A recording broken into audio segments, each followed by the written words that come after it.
Mabot sa 400 ka mga overseas Filipino workers nga natanggong dito sa Kaulohan, miabot na sa Sugbo niadtong weekend. Samtang opisyalis sa IATF nakadaig sa mga lakang nga gihimo dinhi sa Sugbo batok sa COVID-19. Ano ang report ni Nico Serino? Usa sa duha ka mga barko nga naabot ni atong Sabado ang MV St. Michael the Archangel. Sakay ini ang mga OFWs, sagad mga seafarers nga taod-taod nang natanggong sa Kaulohan.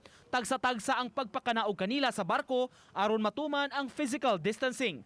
Miagi sab sila og proseso sa documentation gikan sa lain-lain nga mga government agencies. Hilabihan ang kalipay nila nga nakauli na sa Sugbo bisan kun i-quarantine pa pag-abot dinhi. Grabe ka lipay. Kay dugay-dugay yung quarantine pero sunod lang tas protocol. How long man sir ang quarantine? 26 days. Kauli na gid sir, salamat kayo. Pero willing pa 14 days pa man sir no.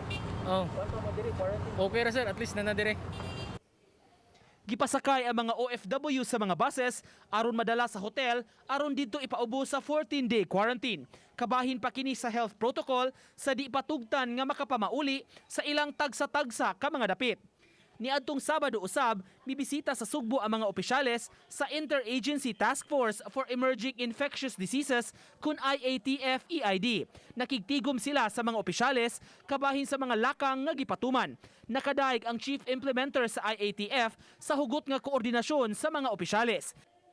Gipahibaw sab nila ang plano pagdugang og accredited laboratory sa Sugbo aron mapun-an ang testing capacity. Nakita ko naman yung preparation nyo. Yung talagang sakit buhay. Napakaganda ng programa na I believe this is one of the main reason that nakita natin na ang ating mga OFWs is well received dito sa area ng Region 7.